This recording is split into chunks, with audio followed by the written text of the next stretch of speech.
আসসালামু আলাইকুম প্রিয় ভাই ও বোনেরা, সবাই কেমন আছো? সবাইকে রমজানুল মোবারক জানিয়ে শুরু করছি আজকের ভিডিও।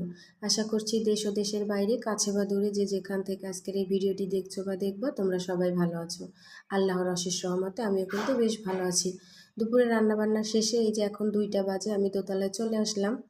আসলে আমাদের রান্নাটা সেই আগের মতো একই টাইমেই করা হয়। আর আমাদের এই ভাত নষ্ট হয় না, যেহেতু আমরা মোটা চালের ভাত খাই। আর রান্নায় সকাল সকাল করা হয় কারণ একটাই, যেহেতু 5টা বাচ্চা আছে বাসায়, সাথে আমার শাশুড়ি অসুস্থ, তিনিও রোজা রাখতে পারতেছেন না। তো এই 6 জনের জন্য আলাদাভাবে আবার কিভাবে রান্না করব। আর যেহেতু আমরা দোতলায় 3তলায় 2 যা মিলে থাকি, তো নিচতলাতে মাটির চুলায় যে আমরা রান্না করি, সেটা রান্না করতে বিকেলে যাওয়া সম্ভব নয়।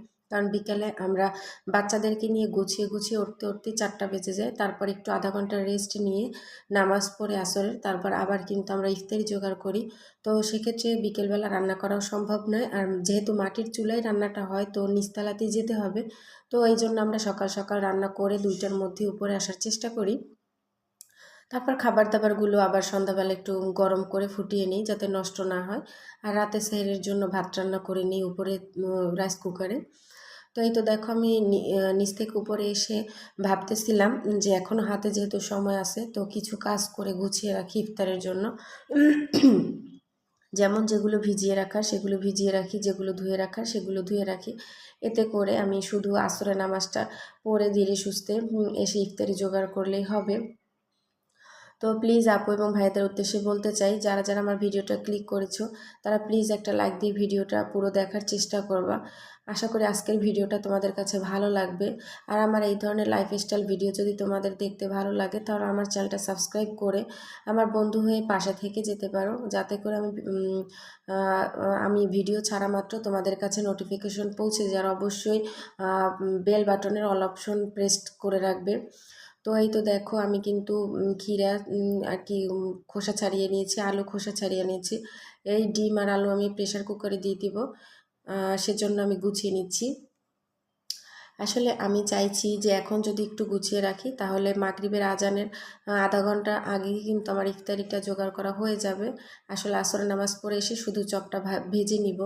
তো তখন যদি ইফতারিটা জোগাড় হয়ে যায়, ইফতারির সামনে রেখে আল্লাহ তালার কাছে কোনো দোয়া চাইলে সেই দোয়া নাকি আল্লাহ তালা কবুল করেন, এবং ইফতারির সামনে নিয়ে বসে থাকলেও নাকি আল্লাহ তালা খুশি হন। তো সেই জন্য আমি চাই ইফতারির আধা ঘন্টা আগে থেকে ইফতারি সামনে নিয়ে বসে অপেক্ষা করতে।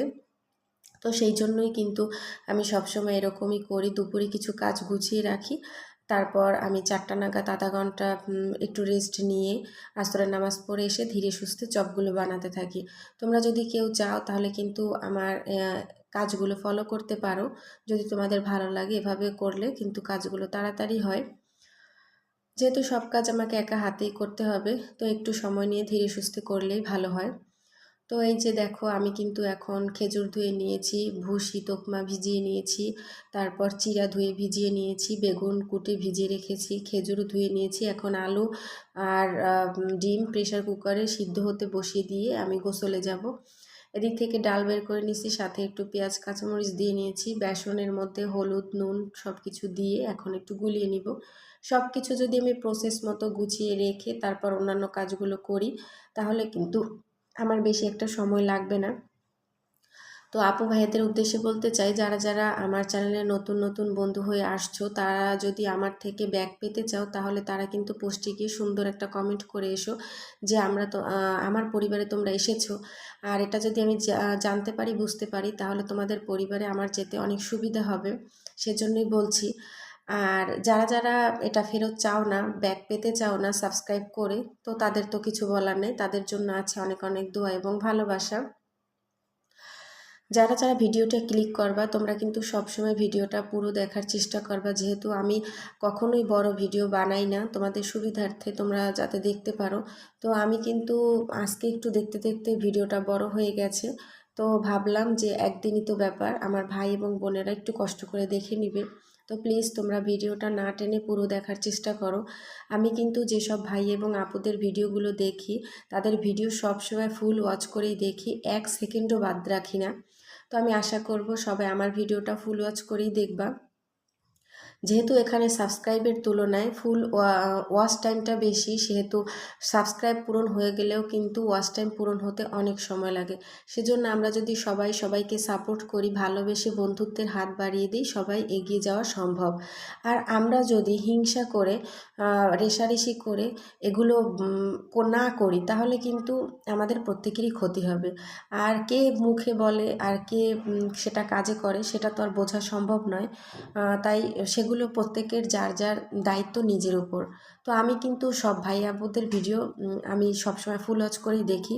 আমি এভাবে দেখি না যারা আমার কমেন্ট বক্সে কমেন্ট করে শুধু তাদের চ্যানেলে আমি ভিজিট করি, এটা কিন্তু নয়। আমার ভালো লাগা থেকেও আমি অনেক ভাইয়া আপুদের চ্যানেল ভিজিট করি। ইনফ্যাক্ট আমি প্রতিদিন 10টা 12টা ভিডিও দেখি।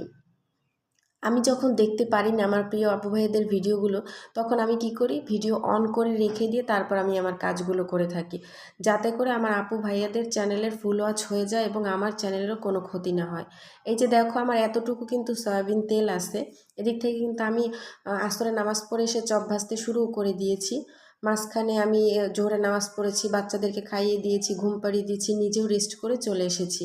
আসরে নামাজ পড়ে যে ভাজতেছি তোমাদের সাথে সেটা শেয়ার করতেছি। তো তেল কিন্তু নাই আমাদের বাজারে, তোমাদের ভাইয়া তেল আনতে গেছে, তো দোকানদার বলতেছে যে তেল নাকি নাই, তেল লুকিয়ে ফেলা হয়েছে। এটা কোনো কথা? রোজার দিনে মানুষ একটু চিন্তা করে না যে এহকাল আমরা কতদিন থাকবো, কতদিন বাঁচবো, পরকালে তো যেতেই হবে, আর এইগুলোর হিসাবও তো আমাদের দিতে হবে। তো এটা যদি একবার মানুষ চিন্তা করতো, রমজান মাসে তেল নিয়ে এইরকম অবস্থা করতো না। তো যাই হোক, সব কিছুই আল্লাহ তালাই ভালো বুঝবেন। সন্ধ্যাবেলা তোমাদের ভাইয়া ইফতারের পরে আজকে ভালো খেজুর পেয়ে নিয়ে আসছে। যেদিন প্রথম আনতে গিয়েছিল সেদিন নাকি ছিল না, পায় নাই। যেহেতু আমরা গ্রাম অঞ্চলে থাকি, এখানে যখন তখন হুটহাট যা কিছু চাইলেই পাওয়া যায় না।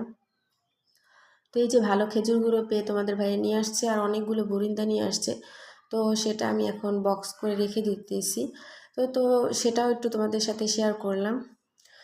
আসলে আমি যেটা করি, সারাদিন যা করি সেটাই তো তোমাদের সাথে শেয়ার করি এবং করব। এটাই আমি আর কি, এটাই আমি, আর এটাই হচ্ছে আমার লাইফস্টাইল।